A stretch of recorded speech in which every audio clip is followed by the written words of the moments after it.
In today's video, I'm going to teach you how to turn on and off paragraph marks in Google Docs. If you've ever wanted to see the hidden formatting marks in your document, this is a very useful feature to know. In Google Docs, these are shown through the non-printing characters setting. Turning this on can help you understand where paragraphs break, where spaces are being used, and how your document is structured.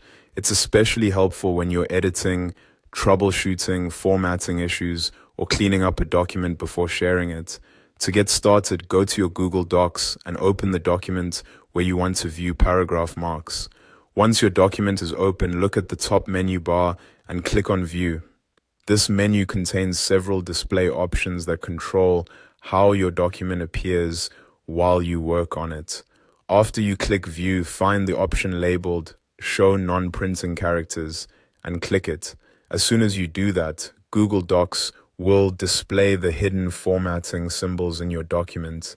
This includes paragraph marks and other non-printing characters that normally stay invisible while you type.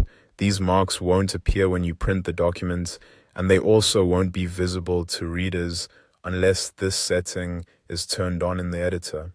This feature is useful because it gives you a clearer picture of what's happening behind the scenes in your formatting. For example, if spacing looks odd or text alignment seems off, showing non-printing characters can make the issue much easier to spot. Now, when you're done and you want to turn paragraph marks off again, the process is just as simple. Go back to the top menu and click View one more time.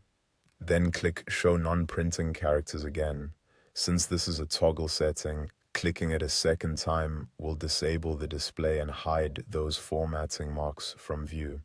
That's all there is to it. To turn paragraph marks on in Google Docs, open your document, go to View, and select Show Non-Printing Characters. To turn them off, go back to View and click the same option again.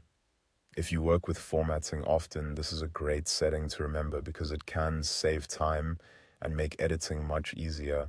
It's quick, simple, and especially useful when you need more control over how your document is arranged on the page.